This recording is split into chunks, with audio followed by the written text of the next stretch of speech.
Apostolic Majesty, thank you so much for joining me. We're here to talk about the Borderlands. Of course, we're talking about the area, the Ukraine, and I thought I'd start by asking, what are the geographic considerations of the area? What makes it a area of interest in a geopolitical sense? In a geopolitical sense, today it is the crossroads essentially between what you consider to be the periphery of Europe and Asia.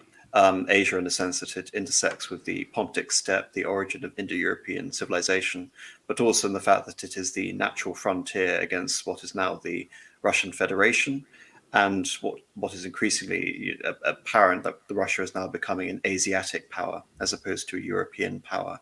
So in that sense, from a geopolitical standpoint, Ukraine is pivotal.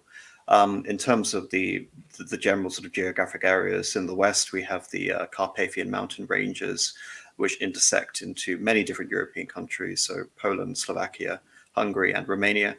That is also a culture region in and of itself that was historically more Catholic aligned, more aligned to Austria, Hungary, and Poland. And then, of course, you have the central, actual sort of proper Ukraine, around the Dnieper River, around the city of Kiev, albeit the sort of cultural center of Ukraine is around the city of Pereyaslav. And then to the south, you have the Zaporizhian plains, or the wild fields, which were the sort of origin sites of the Cossacks, of the Tatar peoples, and then, of course, increasingly the state of Ukraine. And then, of course, depending on which sort of definition of Ukraine you're using, you can also add Crimea to that as well. But Crimea has an interesting history, which you could do a whole stream on in addition to that. Yeah. So you mentioned it being this bridge almost between Russia or Asia and the rest of Europe. Do you think that concept of a neutral nation is a natural outcome of human societies? We see it presented as being the case in a few places in the world, don't we? At the moment, is it always going to be the case when you have empires that you have these sort of no man land countries to allow some space? Yes, I'm just trying to think of a comparison. I suppose in Western Europe, the best analogy to draw will probably be to the Benelux countries, to Belgium in particularly, Hmm. which, modern Belgium revisionism does talk about Belgium being a unique sort of civilization poised between Germany, France, and Britain. But in that case, Ukraine is really sort of unique because it stands at the crossroads of sort of three civilizations across the last 1,000 years: Poland in the west, Russia, or what they would call Muscovy in the north, and the Tatars in the south. And of course, they were often aligned with the Turks, the Ottoman Turks as well, up until rather recently, up until the 18th century. And of course, the Tatars were the dominant population in certain areas of Ukraine and parts of the Crimea until the 20th century. So in this sense, Ukraine is interesting because it does intersect all of these cultural areas. And that's where the term comes from. As the title of the stream indicates, Borderlands. The name Ukraine literally does mean the sort of the border region. It was referred to the state of Pereyaslav, which was south of Kiev, which was the capital state among many sort of princely states of the Kievan Rus. So it started off, even from its inception, the area we talk about today. It wasn't entirely Rus, it wasn't entirely Slavic. Only the western portion and the northern portion of modern Ukraine was originally part of this greater concept we call the Kievan Rus. The south was part of the Cumans, the Kipchaks, the Pechenegs, all of these civilizations, which it's not really relevant to come up with all the names, but nevertheless, there has always been this quality to this region where it has intersected many civilizations and been host to many nomadic steppe peoples, going all the way back to the Scythians. So in that case, Ukraine is significant, and it has essentially been on the border between great powers. The most recent, of course, in the 20th century, Austria, Russia, and then Nazi Germany and Soviet Russia, and then, of course, today, NATO and Russia and its Eurasian allies, and Belarus, of course. Yeah, I guess the other comparisons that sprang to mind for me would be Pakistan, which I guess is sort of a constructed midpoint between the Middle East and India, or North Korea, which gives China a bit of breathing space from the more Western influenced South Korea. So it seems like you can't have these major civilizations butting right up against each other, or, or at least that's my perception. Well, I think, in fairness to Pakistan, I'd probably say that Afghanistan is a brilliant example of that. Okay. In the case that it was the natural intersection point, not just between Iranian civilization and Indian civilization, but also between the empires of Russia and the British Empire as well. And so the modern borders, as we see between, even that little strip of territory which links it to China. The whole geography of Afghanistan is designed to make it this the border region, the graveyard of empires, which no sort of state is successfully controlled. I mean, even the Persians and the Mughals fighting over it for hundreds of years could never sort of establish complete control over regions that we're all familiar with, such as Kandahar. So I think Afghanistan is a good comparison. Now, another geographic feature of the region, of course, is it's got this incredibly abundant agricultural soil, as I understand it. So, is it something that's always been viewed as significant as a piece of land just to farm and grow crops on?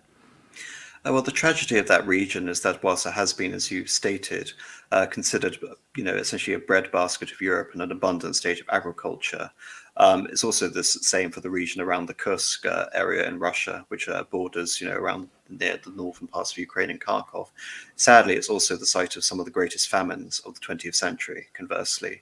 So the Great Russian Famine coinciding with the Russian Civil War, and of course the Holodomor in the early 1930s. So it's both a land of a potential abundance and of the most horrific and grueling privations imaginable throughout the 20th century. It feels like being in the opposite position of where we are on an island, where you're just surrounded by land with different potential threats every direction. If we want to go back historically, what's a sensible starting point where we can trace some lineage to the people who live there at the moment? I guess you could go back as far as the Mongols. Is that too far? I mean, in terms of the continuity of Slav civilization, you can go back to the time of the post-Sarmatians. But in terms of something which is more tangible in terms of a cultural and political construct, for the northern parts of what is now Ukraine, you can link this back to the Kievan Rus. The Kievan Rus had two great cities, one in the north, which is Novgorod, one in the south, which of course was Kiev, albeit they never established complete control over the southern part of the modern geography of Ukraine. There was one grand prince of the Kievan Rus, I think his name was Svatopolk, who destroyed the Khazar Khanate, but nevertheless was unable to establish control over that territory. But the main sort of, again, reference point etymologically to this idea of Ukraine as a borderland comes, I believe, from the 1187, right towards the end of this sort of civilizational force, the Kievan Rus existing. And this was right on the cusp of the Mongol conquest. The Mongols come in, they devastate the Kievan Rus armies, the Battle of Kalka River. Then they come back in a generation and they lay waste and destroy many of the great Rus cities, Vladimir and of course Kiev, leaving the entire region destitute without any sort of effective leadership, except in the absolute peripheries. So in the far north, where we have Novgorod, and relaying this back to Ukraine, one of the other great principalities was in Haliach, which is near Lviv today, in the extreme west, which briefly sort of allied with the Pope, was even sort of raised to the rank of a Russian kingdom, and then soon after came under the influence of Poland and Poland-Lithuania, and was increasingly Polonized, as in the north we have the rise of Moscow, in the west we have the rise of Lithuania and Poland, and in the south, of course, we have the rise of the Ottomans. So intersecting all of these three empires, we have the modern territory of Ukraine, right in between it. And we have a interesting emergence. We have the emergence of the Cossacks. Cossack, I believe, is a word derivative from a Tatar word, Kazakh, which essentially means not Kazakhstan, but means sort of free man. And these were essentially, you can say, the cowboys or the wild Westerners of Eastern Europe. They were essentially free communes organized around little societies known as sitches, or basically outposts, to defend the territories around these little borders between the Tatar, the Crimean Tatars, the Ottomans, the Poles, and the Muscovite state in the north. There were associations of free men, often horsemen, of course, getting the association with Cossacks, defending against Ottoman Islamic slavers. And that's really where we get the origin of a lot of sort of fascination with the idea of Ukraine comes from this, I think, romantic association with the original Cossacks. Not just their fight against the Ottomans, their rebellion against the Poles, but also this form of governance, this almost sort of libertarian conception of governance when you put it against the stark contrast in the north with Tsarist autocracy in Moscow. So if we think of each of those nations, I wonder if we could give a quick caricature view of what, for example, what's their religion and who are they allied with? What's the nature of the? Do they are they expansionistic throughout history? When do they peak? So perhaps starting with Poland, what's the kind of religious character of the nation of Poland? Poor Poland. Well, yes, I mean, interestingly enough, we tend to forget it, but between the 16th centuries and really the beginning of the 18th century, Poland was one of the great European powers.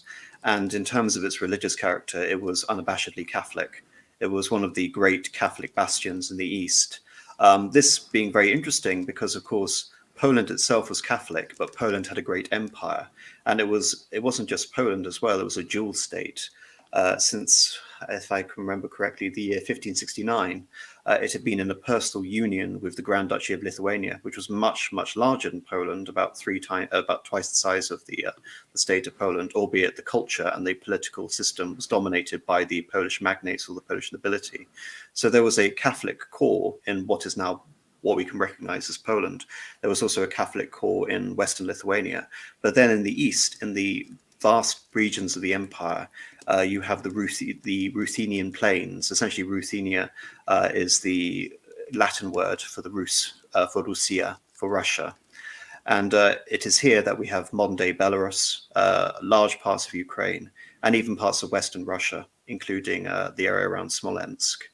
So they included vast numbers of people who would identify today as either being Belarusian, Russian, or Ukrainian, and they were never Catholicized properly. They retained their independent religious character, their adherence to a Orthodox metropolitan in Kiev. And of course, there was an attempt in the late 16th century to make the various Ruthenian peoples in that territory in communion with the Pope. And this is where we get the idea of the Greek Catholics or the Uniate Church, where they have their own liturgy, which is distinct from that of the Roman Catholic Church. But they are more or less in communion with other Catholics. This caused major controversy at the time. It was accepted by some, vehemently denounced by others. And this is why in Ukraine, from a Christian point of view, is really host to three major religions: Catholicism in the extreme west, the Uniate Church around the same region, a Ukrainian Orthodox Church, and a Russian Orthodox Church, all at the same time. Okay, so we've talked there a bit about Poland and Lithuania, and then the Muscovy, which is kind of the very northeast part of present-day Russia. Is that right? And then there's the Crimea. Is it called the Khanate of the Crimea? Yes, the Crimean Khanate, or often just called Tataria, or the state of the Tatars. Yeah. And then, what do you want to say a word about that region? Yes, I mean, like I said, this is what makes sort of Ukraine geographically so fascinating, is that half of it in the northern part refers to this Slavic area, which I referred to, which is part of the original sort of Rus civilization. But in the south, Mongols or no Mongols, the south was, sparsely populated, and those who came to dominate the region were nomadic peoples of various Mm, incarnations. And when the Mongols came along, all the Mongols did was establish themselves at the top of a hierarchy, which was dominated by the already existent nomadic peoples at the time, called the Kipchaks.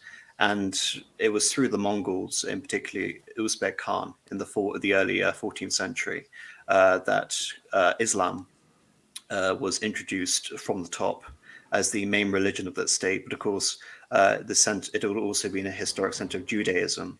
The Khazars, which were one of the previous iterations of these nomadic steppe peoples, were officially a Jewish civilization, interestingly enough, which is one of the purported roots of the idea of Ashkenazi, although that's, I think, not something I would subscribe to. So in terms of like a civilization, that is interesting, but it never established a great sort of sedentary civilization. Only sort of in the late 16th century do we see the Crimean Tatars establishing major cities in the Crimea, and only then because they had become more settled under their Ottoman suzerains.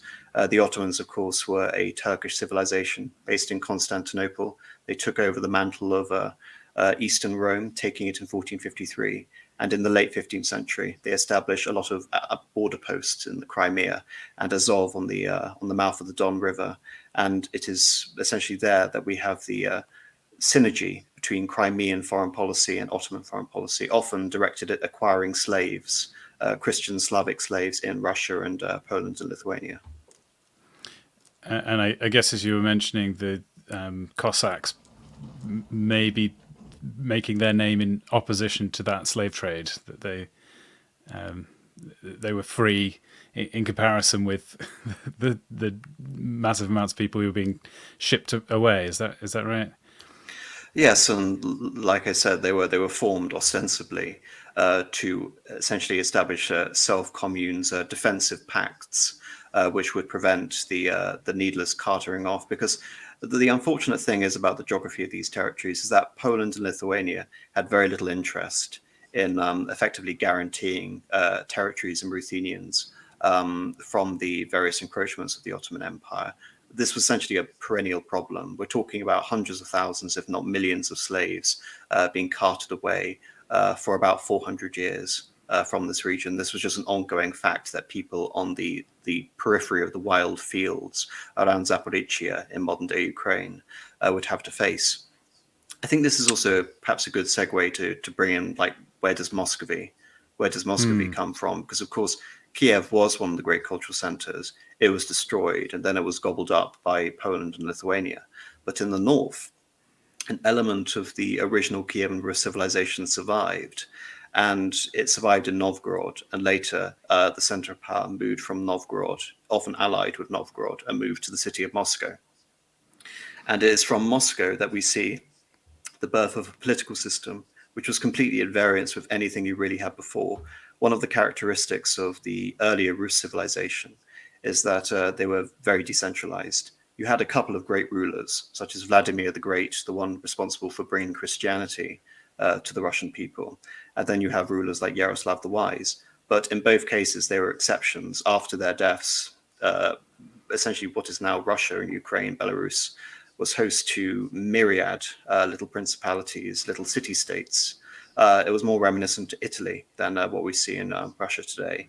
And what distinguished Moscow from the previous iterations was the fact that over a course of about 200 years, they established themselves, first of all, as the chief vassals of the Mongol Empire. And using that position, they consolidated their power as essentially the tax collectors of the Mongols. But of course, the problem with that is the Mongols could rely briefly on the Muscovites establishing a powerful state so long as they nominally served and gave tribute to the Mongols. But of course, the more powerful the Mongols enabled the Muscovites to be, the more the Muscovites came to dominate the entire region, establish a centralized state, and domination over all of the smaller Rus principalities such as Tver and Ryazan Vladimir Suzdal, and all these other regions, whilst at the same time, it was picking up all of these little cultural relics from the Kievan Rus civilization, such as moving a metropolitan and establishing Moscow as essentially the successor state to Kiev and eventually Novgorod, when Novgorod was annexed to that territory in the late 15th century. So we have a remnant of the Kievan Rus in service to the Mongols, which at the end of the 14th century and the 15th century established itself as a major independent Orthodox power, and from the 16th century elevates itself to the rank of a tsardom. And this is from a cultural and a conscious cultural connection to Byzantium. Byzantium was fallen in 1453. There is a political marriage between a Byzantine princess and Prince Ivan III. And there is a conscious attempt by the Muscovites to not only assert some sort of control over all of the Rus principalities, or some sort of cultural link back to the original sort of Kievan Rus, but also position themselves as the defenders of all of orthodoxy, as the third Rome. There will, the second Rome may fall. There will be a third Rome. There will not be a fourth. Moscow is upholding Christian civilization, and if Moscow falls, the world falls with it. Tsar, of course, Tzar is the anglicized spelling, but is the same root word as Caesar. Is that right? They descend from the same root. Yes, absolutely. Yeah. So I guess another country that might be relevant to talk about is Hungary, sort of even further west than Poland. Do they have any bearing on this story? Hungary is interesting in that it is likewise partitioned between the Ottomans in some respect. Hungary was one of the great medieval kingdoms, unlike Ukraine. Ukraine, which didn't exist as really anything you can consider independent or like a state in its own right with a consistent territory. Nothing like that is in any way sort of indicative of Ukraine's history in the medieval period. And by the medieval period, let's just say the year 1000 until the year 1450. But Hungary, from that time, existed. It existed throughout that entire time with a continuous territory and a stable-ish political situation. It had its own dynasty of kings. It starts with King Stephen in the year 1000, converting to Christianity. And the Hungarians are able to retain their independence. And by the end of the 15th century, they do something which is similar to Poland, is that unlike what we see in France, the nobility gained progressively gain more power over the government in Hungary, as they do in Poland. And with a couple of exceptions, by the end of the 15th century, Hungary is dominated by these local magnates. And a weak and divided Hungary has to essentially face the Ottoman Empire alone. It does so rather successfully under great generals such as John Hunyadi and Matthias Corvinus. But in 1526, you have the Battle of Mohacs, and Hungary, the cream of Hungary, is destroyed. And thereafter, Hungary is a divided nation. The Ottomans support one man being king of Hungary as their puppet, John Sepoya. And in the West, the Habsburgs lay claim to Hungary as well. And we see over the next 200 years a seesaw over who is going to rule Hungary. Is it going to be the Ottomans and their Transylvanian puppets who also claim the title of King of Hungary, or is it going to be the Habsburgs? And it's only in the year 1699 that that's resolved, only tentatively, in favor of the Habsburgs. But of course, the Habsburgs aren't going to rule from Hungary. They're going to rule from Vienna as part of a composite monarchy, or what would later become an Austrian empire. And so, of course, therefore, Hungary has to sort of recontextualize its image to being part of this broader state. And unlike what happens in Ukraine, where the Russian Empire is able to successfully stamp out any separatist element so long as the Russian Empire is actually a viable institution. So really up until the middle of the First World War, Hungary does very well against the Austrians. And in 1867, it establishes the Ausgleich, or the Compromise, meaning that Hungary's traditional territory, its medieval borders, are recognized, and Hungary gets privileges and rights not afforded to any other ethnic group in the Austrian Empire. But there is a connection you can draw there, certainly. Is there a sense in which this region is not only teetering between two power centers, but also two religions? Because I think of the Ottoman Empire as being definitely part of the Islamic world, and the Habsburgs as being part of Christendom. So it seems like it would be more significant question than other divisions, but perhaps that's just. But perhaps I'm overemphasizing the significance of religion there. No, I think religion is fair because you have a religious problem in Hungary, as you have I would say, a much more profound religious problem in Ukraine. Hungary remains sort of mostly Catholic throughout this entire period from its original Christianization. However, there are certain Orthodox elements, and there was a Protestant Reformation in Hungary, which people seem to forget about, which was tolerated by the Ottomans but snuffed out when the Austrians come back into power in the late 17th century and the early 18th century. Thereafter, we have the Counter-Reformation full in force, and at least from about 1700 until 1760, 1770, the Catholics are in full ascendance in Hungary, whereas that is really never the case in what we consider the modern borders of Ukraine, because Ukraine was never sort of united until 1945 with its modern borders, which are of course the legacy of the Second World War. What you instead have is, for the same period, so let's say the 17th and the 18th century, we have a Muslim Crimea. We have a Orthodox Eastern Ukraine in various sort of allegiances, either to the Patriarch in Moscow or the Metropolitan in Kiev. You have the Greek Church in the West, and then you have some Catholics in the Rusine populations in Carpathia. And when we have the final division, I think that the important date really to note is 1702 until 1795, because this is the partitions of Poland, the end of Poland and Lithuania as an independent state.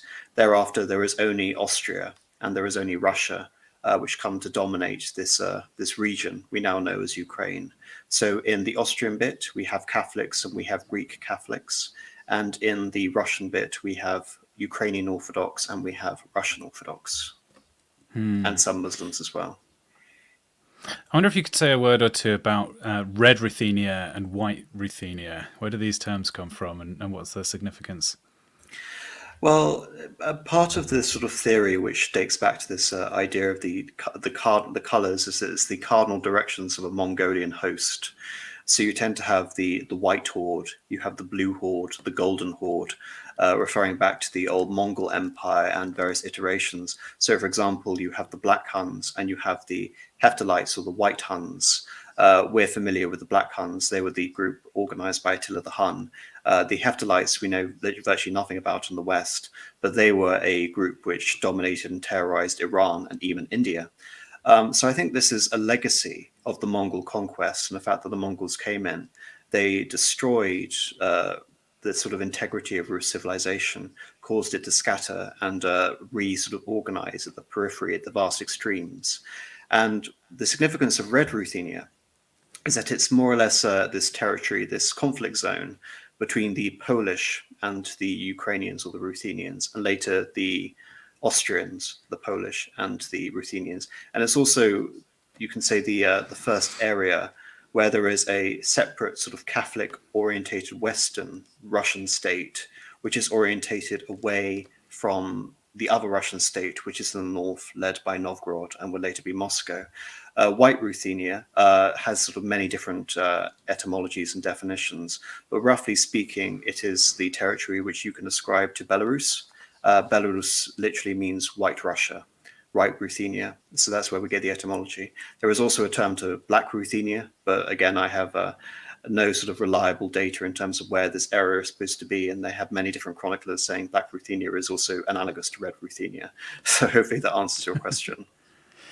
Yes, perfect. I feel we've sketched quite well what was going on in the 16th century.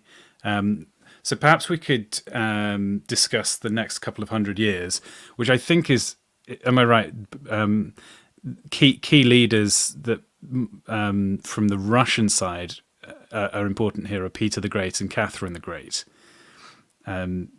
What did Peter the Great do in his lifetime, and how did that impact this area of the map?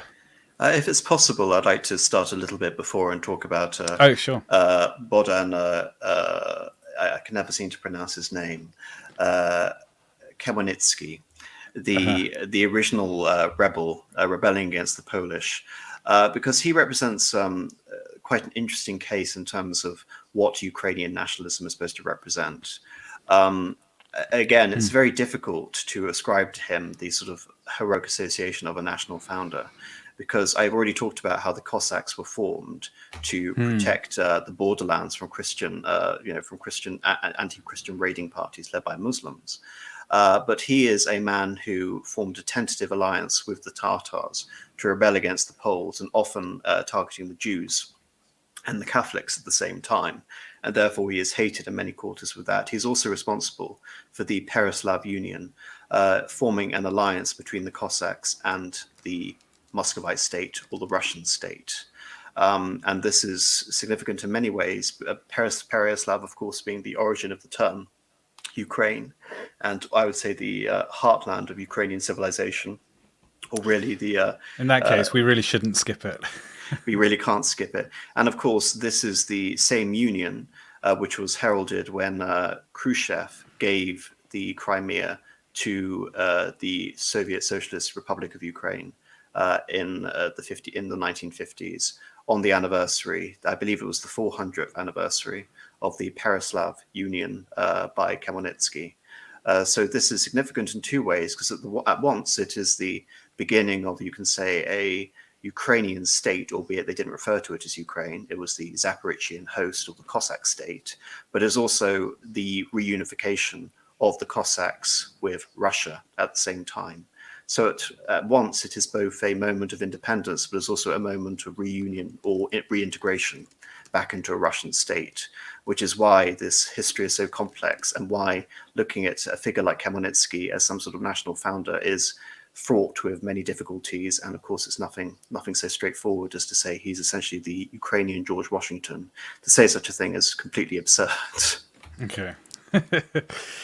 Am I right? This region that's currently Ukraine, although the borders are somewhat in flux right now, is all in the 16th century within the borders of Polish Lithuania.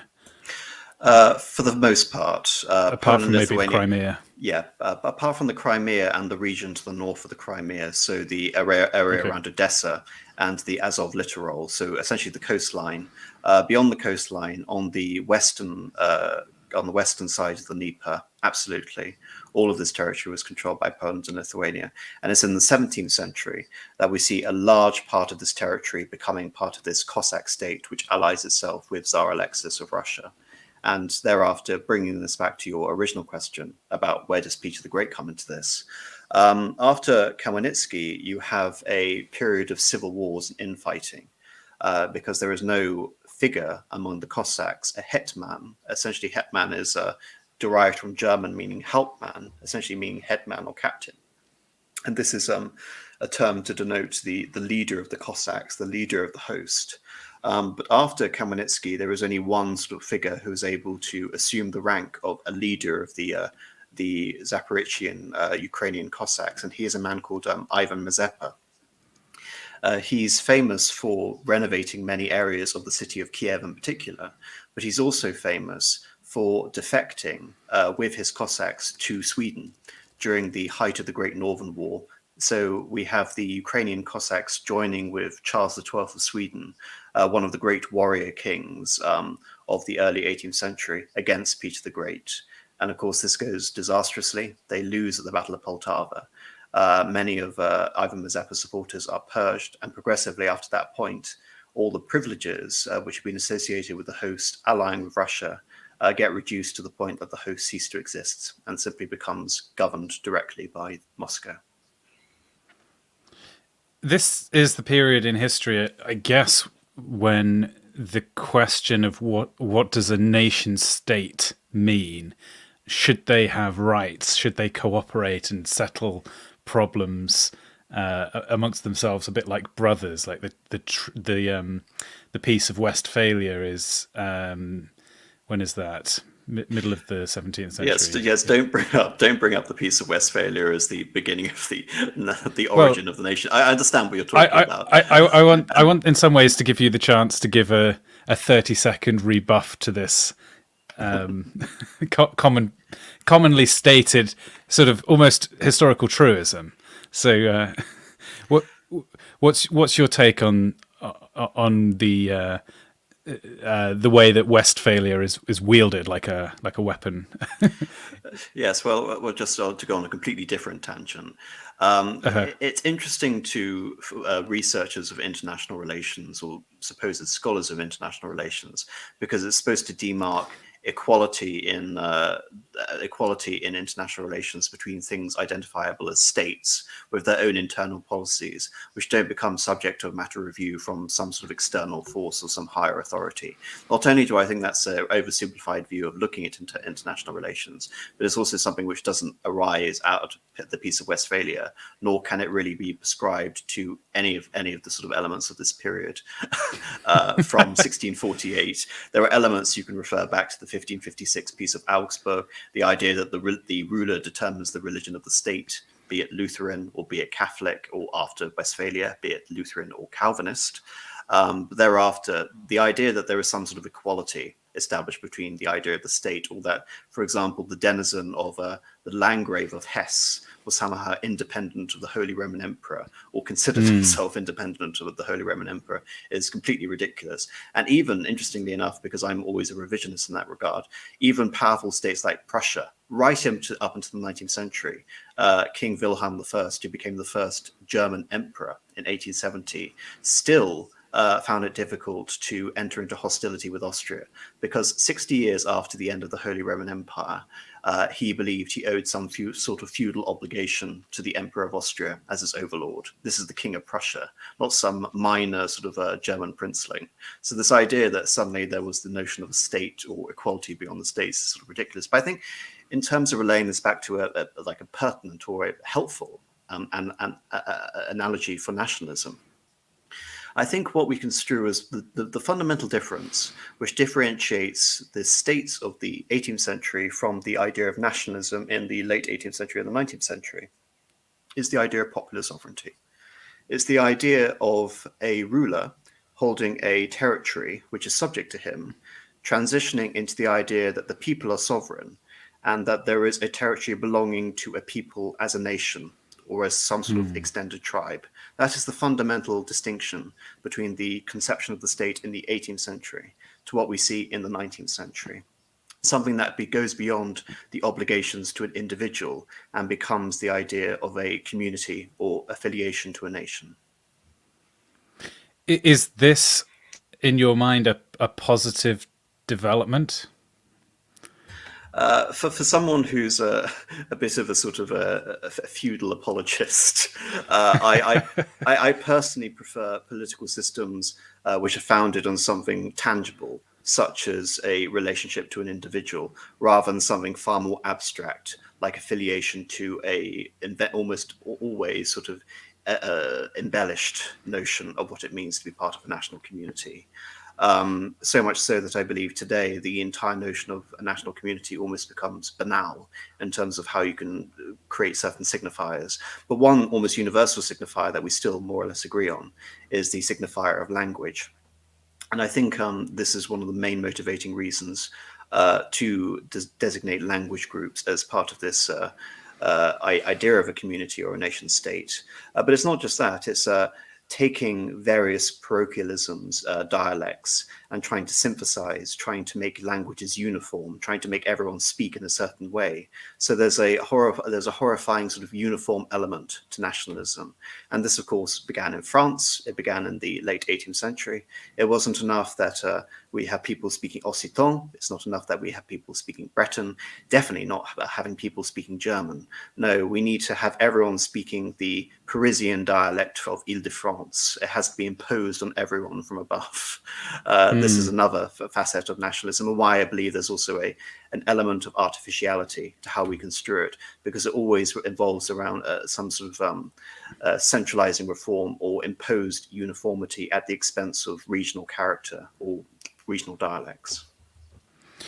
Because you need to choose some level of analysis. I would argue either you could say, let's look at the world map and think about empires. So perhaps there is the Russian Empire, and then you could just argue most of Europe realistically is operating as one unit, and the national borders are irrelevant and the languages are irrelevant, and you could say China and India, or pick a more granular level of analysis and say nations. So it's not a perfect next level down, but you can say everyone in Italy speaks Italian. You go across the border and you don't have to go very far, and the mother tongue changes. But then you could equally go a level more granular than that, as you're suggesting, and at that point, does somebody from one side of Russia really have any connection to somebody the other side of Russia? They're such a colossal distance away from each other. Well, in bringing this back to Ukraine and bringing this back to the ideas of nationalism which were around in Ukraine, so the idea of a reunification of the Slavic peoples, not just the Orthodox peoples, because as I've already mentioned, the Muscovite state becoming the Tsardom of Russia identifies itself as the protector of Orthodox everywhere. It does actually a rather dismal job of actually trying to expand upon any sort of imperialist aims in that regard. It never takes Constantinople, and it only begins to take I would say, an active policy in actually reincorporating vast amounts of Orthodox territories in the 18th century. Thereafter, Poland and Lithuania were able to fight the Russians to a standstill towards the end of the 17th century, and the Russians were unable to convert a large section of Slavic populations to Catholicism. Nevertheless, when we have the partitions of Poland, which end Poland-Lithuania as an independent state, thereafter we controlled by Prussia, Austria, and the Russian empires. Catherine the Great is able to essentially say that she has completed, well, she hasn't, the partial reunification of the Slavic patrimony, this idea of reuniting the old Kievan Rus. There is, however, one important exception to this, which is Red Ruthenia, which then becomes the region of Galicia and Lodomeria, which is the western Ukraine, which is really where modern Ukrainian nationalism begins. And it begins out of very local political circumstances. Ukrainian nationalism only has some sort of mild analogies in the Russian Empire.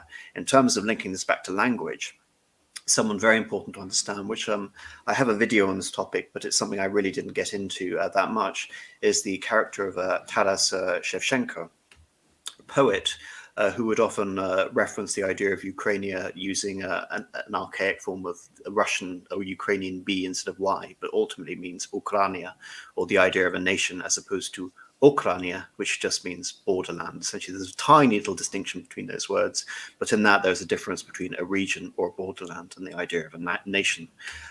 He is often known as Kobza, or the Bard. So the Ukrainians sort of hold Shevchenko as some sort of Ukrainian Shakespeare, and it's from him that there is a collection of poems associated with the idea of a distinct Ukrainian language associated with a territory, again, a people which are distinct from the Greater Russians. At the time, they weren't known as Ukrainians; they were known as Malorussia, or Little Russians. Ruthenia is often sometimes used as an analogous term, and the Belarusians were referred to as White Russians. Everyone is Russian, is just a degree to which you are Russian. And the Russians around Moscow were the Great Russians. And to try and associate this and try and actually build a platform of a Russian iteration of nationalism, which is actually beyond the idea of Tsarist autocracy or orthodoxy. You have this idea of Pan-Slavism. You have figures such as Nikolai Kostomarov, and the Brotherhood of St. Cyril and Methodius, of course, linking back to the inventors of the Glagolithic alphabet, which will later become the Cyrillic alphabet, which is used by many Eastern Orthodox peoples and Slavic peoples. They weren't particularly big fans of the Romanovs. They weren't fans of the Russian Empire. They were, however, fans of the idea of essentially a democratic community of all Slavic, Eastern Slavic peoples allied into a state. So they were at the same time, you could say, forerunners of Ukrainian nationalists, but they were also proponents of this idea of fraternal unity between the Little Russians, the White Russians, and the Great Russians at the same time. So there's a very interesting iteration of popular sovereignty founded on an imagined community coming out of figures such as Kostomarov. And this sort of progresses further in the case of the Ukrainian case. So it starts off in one iteration, which is the idea of fraternity. This is something also the Soviet Union will harken back to, a fraternal relationship between all of the Soviet republics, with the Russian Soviet Republic being the elder brother in this relationship. It's something very old and wedded to ideas of nationalism pervasive throughout the 19th and 20th centuries. But where does Ukrainian nationalism come into this? Because the significance of Ukrainian nationalism versus Little Russian nationalism or Pan-Slavism is that Ukrainian nationalism is completely distinct from the idea of being Russian. To be Ukrainian is to try and establish something independent of Russia. And this was something incredibly radical. I mean, people like Shevchenko have almost sort of posthumously been declared to be, supporters of independence. But this actually comes out of a very specific context, which I really need to emphasize, which is in the Austrian portion of the empire, not in the Russian portion of the empire, but in the Austrian portion of the empire. You go back to the idea of Red Ruthenia. You go back to the idea of Galicia and Lodomeria. And in this territory, there was a perpetual power struggle between the two major ethnic groups. There are virtually no Germans in this territory, even though it's nominally controlled by Austria.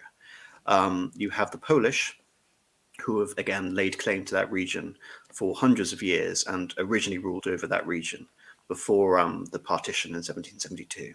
And of course, you have the Ukrainians, you have the Ruthenians. And originally, the Ruthenian population were very sympathetic to Russia. They wanted, in many cases, the intellectuals wanted reunification with Russia, and the Greek Orthodox Church was actually pretty Russophile. And the reason they looked to Russia to protect them from the Catholic Polish population, who were almost always more powerful in that region and more dominant. Then there is something that happens. In 1856, we have the end of the Crimean War, and Austria doesn't stick by Russia in that war after having been allies. And this creates a major schism between Russia and Austria. All of a sudden now, a population of Ruthenian people in the Austrian Empire wanting the protection of the Tsar against the Austrian Emperor is now a major risk to the integrity of the Austrian Empire. So how does one rectify that? Well, instead, one tolerates this idea of Ukrainian nationalism, because Ukrainian nationalism doesn't want to be repatriated with the Russian Empire. So in order to maintain a power structure in this region between these two groups, the Ruthenians and the Poles, the Austrians tolerate the expansion of a Ukrainian populist movement under Dragomanov, and again, forgive my pronunciation, Hrushevsky. Many Russian expats, you have the Eskas in the Russian Empire, you have a major Polish-Lithuanian uprising in 1863, and many of the sympathizers to that rebellion in Russia flee. You have prescriptions against the Ukrainian language in the Russian Empire, and they flee to the Austrian Empire. And it is in the Austrian Empire that they begin to talk about Ukrainian nationalism. And they find a receptive, or really a tolerating sort of political atmosphere from Austria, because Austria is prepared to accept Ukrainian nationalism as the lesser evil compared to Russian repatriation. So it's in that particular context, in the ongoing struggle between the Poles and the Ruthenians and the Austrian relationship, the very sort of fraught Austrian relationship with Russia, that you begin to see the toleration of Ukrainian nationalism in Galicia, Lodomeria. As a result, you have schools teaching Ukrainian, you have political parties advocating for Ukrainian independence. So by the beginning of the First World War, you have a intelligentsia in Lemberg, in Lviv, who are consciously thinking of themselves as Ukrainian and designing all of these ethnographic maps, deciding what is a Ukrainian, where can we designate the borders of this imagined community in the hope that the Russian Empire will be dissolved. And from this little outpost in the Austrian Empire in Galicia-Lodomeria, we can launch the creation of a new nation state, Ukraine. And another thing that's I'm never quite sure how to think about is how much of what's going on here is so the leaders of these various countries, for example, you mentioned the Romanovs who were running Russia. These are a small group, a small pool of families which are related across all of Europe, as I understand it, and they're in constant contact with one another. And in fact, they not only are they related, they intermarry frequently, and so on the one hand, you have these groups who are having wars and battles with each other, and obviously we're about to arrive at World War One. But then on the other hand, you get this sense that actually the decisions are not being made by the people and by political parties, but actually it's cousins sort of spatting. Can you speak to that? The continuing but kind of failing institution of monarchy at this time. That's quite a tall order, really, to ask. Well, I mean, in terms of Austria and in terms of Russia, yeah, I'll briefly summarize what's going on the cusp of World War One. Austria starts off more or less as an absolute monarchy at the beginning of the 19th century. And by the end of this period, so in 1914, you have the elderly Emperor Franz Joseph, who has been ruling over the empire since 1848. He's had to make major political concessions to Hungary. So there are two states within the empire, Austria and there is Hungary. Austria has universal suffrage at this point. It has its own Reichsrat, or Consultative Assembly, Parliament in Vienna, with all of these nationalities: Czechs, Poles, Ruthenians, Germans, Italians, Slovenes, battling each other over a possible formation of government. Of course, they don't form political parties and actually have governments which are accountable to the parliament. Instead, the governments are still appointed by the emperor and the king. In Russia, Russia retains a autocratic form of government up until 1905, when there is the first Russian Revolution, which fails. But in the interim, the Tsar accedes to a manifesto which establishes a state Duma, which essentially he has to have an elective assembly of all of the Russian Empire, and he changes the electoral rules and keeps dissolving it until he finds a Duma which is tolerable to him. And probably in a far better position than the Austrian emperor, he relies on a series of ministers, Stolypin being the most famous minister in the interim between the First Russian Revolution and the Second Russian Revolution. It feels a bit like there's a parallel between the elite theory idea, where you get a managerial elite that takes over, and the way that you have strong autocrats being replaced by more committee-like decision-making apparatus. Okay, let's talk about... we're very short on time, so can we skip forwards to... Let's skip forwards and talk about perhaps the treatment of that region by the USSR. So the area of the Ukraine becomes a Soviet, one of the Soviets in the Soviet Union. This is the sense in which Putin talks about decommunizing as being, yes. So let's bring the area back to the motherland, so we're just a unified single region of Russia. But you mentioned earlier the Holodomor. So how does the in brief, how does the region of Ukraine get treated over the course of the 20th century? Well, in brief, like how does this thing called Ukraine even appear?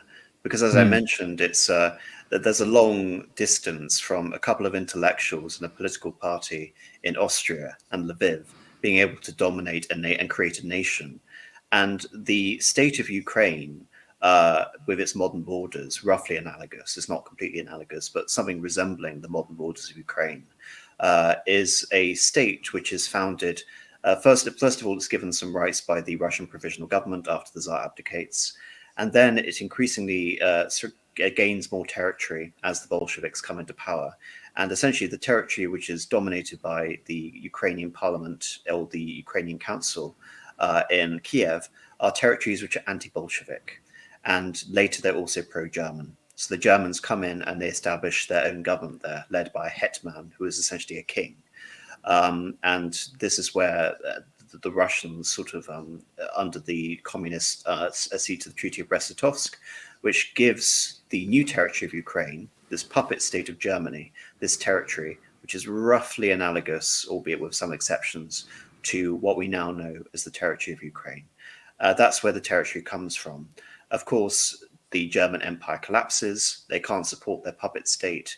And the Ukraine is fought over for 4 years in the Russian Civil War, and the Russians partly win. They don't completely win. They're able to take over the bulk of that territory, but in the west, part of the Red Ruthenia and part of the area which is now essentially the western part of Ukraine is taken over by Poland, and the eastern part is created as the Ukrainian Soviet Socialist Republic.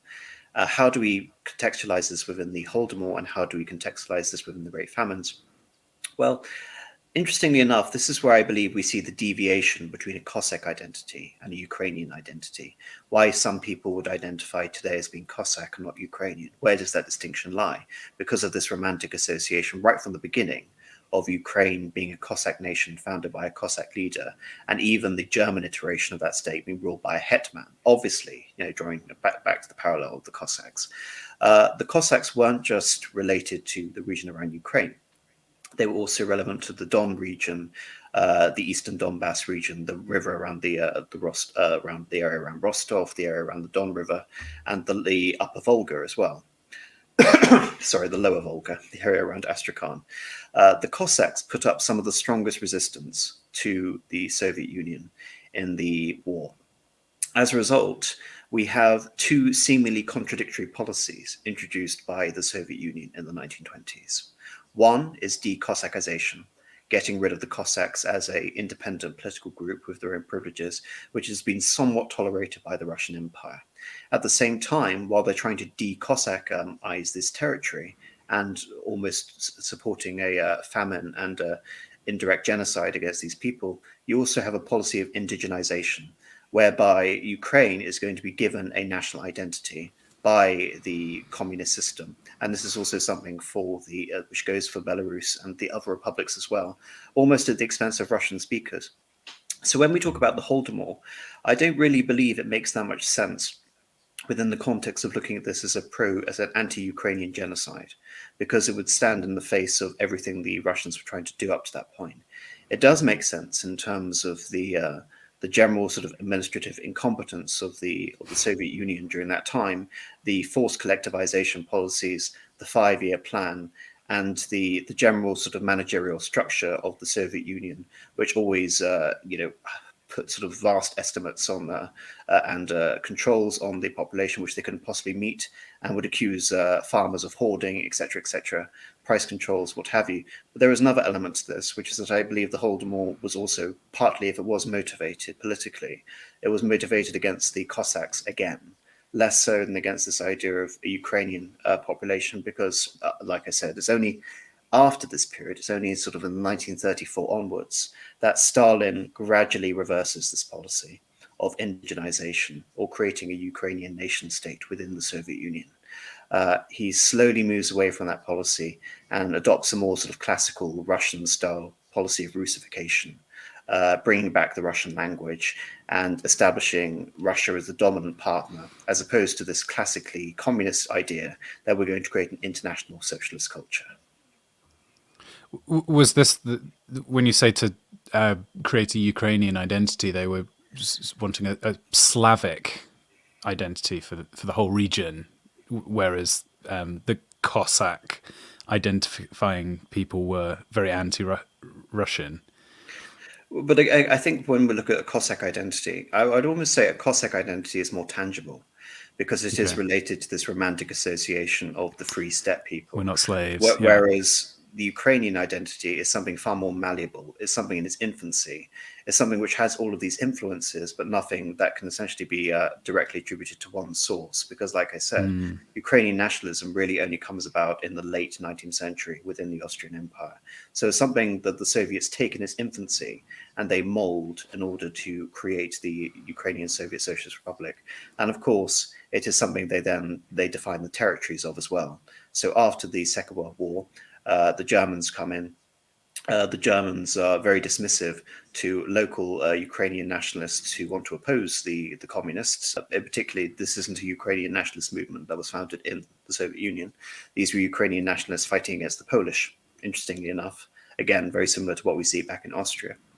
They are sidelined, but after the war, once the Soviet Union has put down many of these elements, which we'll later see traced in modern nationalist groups, they pushed the territory to include essentially its modern borders, pushing into Poland, pushing into Hungary, pushing it far west than was ever conceivable back in the 1920s.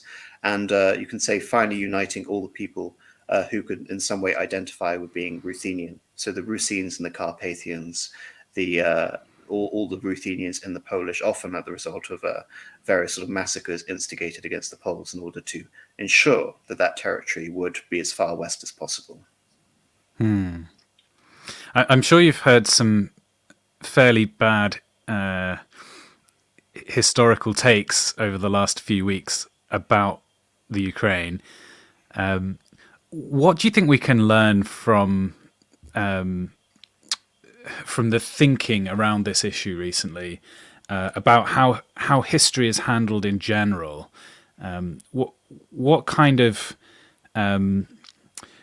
questions should we ask when we're trying to understand a region of the world that we're not familiar with?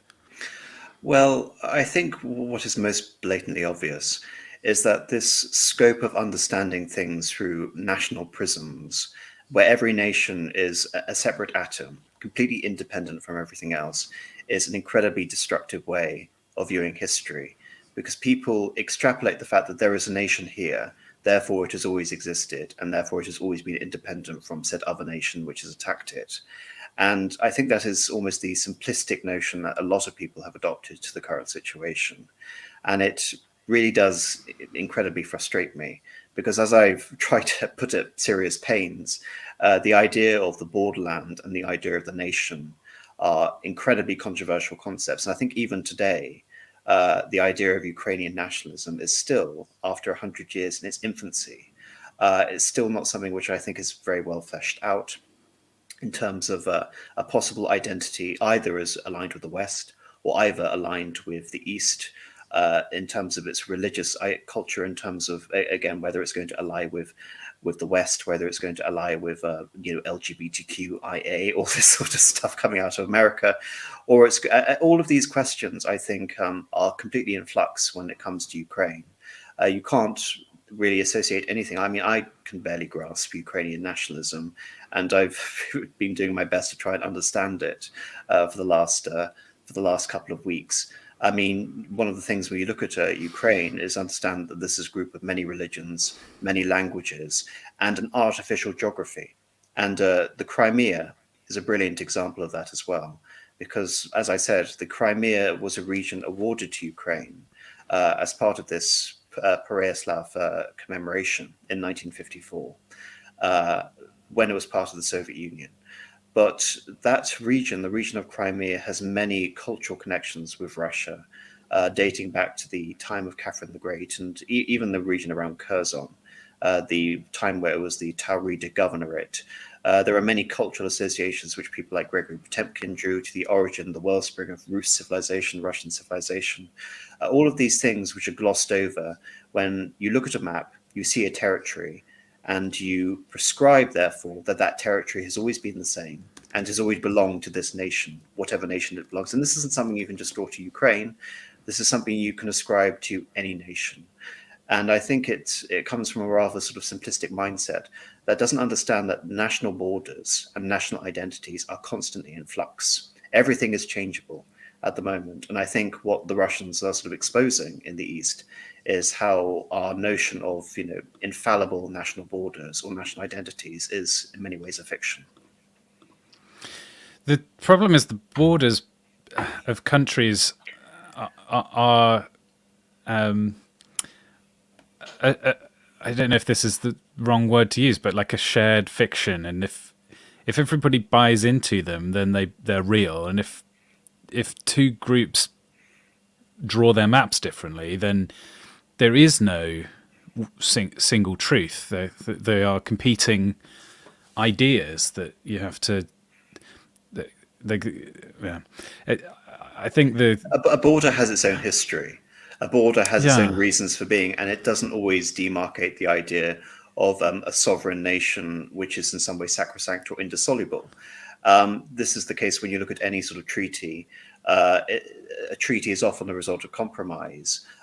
It often doesn't satisfy either party. And in either cases, there'll be factions on either side who want a revision of that treaty. And if you look at the history of the 20th century, the history of borders, take, for example, the border of Germany. No one would have thought in 1900 that the border of Germany now would be on the Oder River. No one would have imagined, for example, that regions such as Pomerania and Silesia and Prussia would be not only completely dislodged from Germany, but would be completely and utterly ethnically different in terms of their composition. Look at the region of Yugoslavia today, and look at the modern region of Croatia, Bosnia, Serbia, etc., and the state of Kosovo. When it is possible, all of these ideas of national boundaries can be, turned around, and in an instant, the fiction can be completely exposed. Take Hungary. Hungary is another brilliant example. Ukraine, interestingly enough, has actually been, in terms of its borders, has been one of the winners in history, because despite its I would say, infant sort of history of nationalism in terms of the idea of a Ukrainian nation state being an incredibly young concept. Ethnographically, Ukraine has probably the largest borders it could possibly conceive of having, unless you're some sort of a super nationalist and you also want to lay claim to large parts of the southern swathes of Russia as well.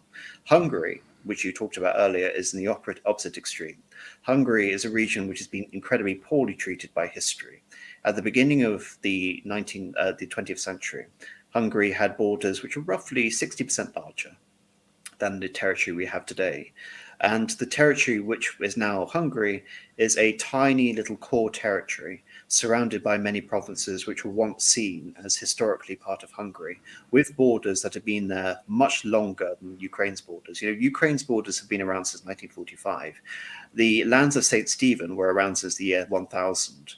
And in 1918, after 980 years of what you could say a shared conception of what the territories of Hungary were, all of that was suddenly shot, revised, and based around this new revisionist conception of ethnic and linguistic boundaries. And even then, the Hungarians were penalized far more excessively, and areas which were ethnically Hungarian and linguistically Hungarian were awarded to other territories for no other reason than it suited the geopolitical interests of those countries to have those territories. In this case, this would be Romania, Yugoslavia, and Czechoslovakia. So yes, I think we need to understand that borders are always in flux and they are dependent on a certain historical context.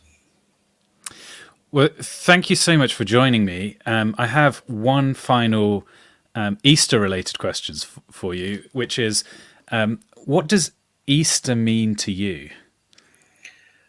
My goodness. Sorry to make you change gear so suddenly.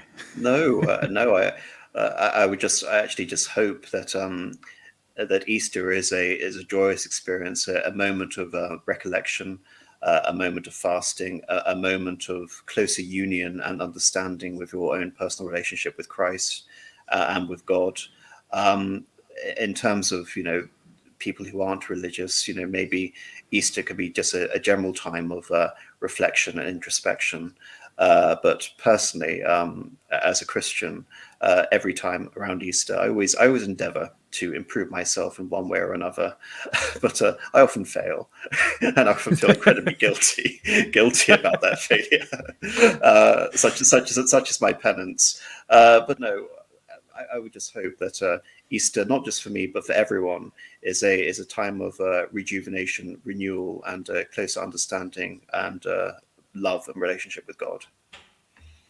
Fantastic. Well, if you want to hear even more elaboration into this topic, go and check out Apostolic Majesty's channel, and you did a video there about Ukraine. I'm sure everybody has already binged all of your videos, and if not, then they should consider themselves reprimanded by me right now. Absolutely. I share your sentiments exactly, but yes, exactly. I do have a video. I would direct viewers to that if for some reason they want to hear me ramble even more on this topic. I personally can't understand why people would put themselves through that sort of torture. Nevertheless, if you are masochistic in that way, then go do check out that video. Well, thanks once again for joining me.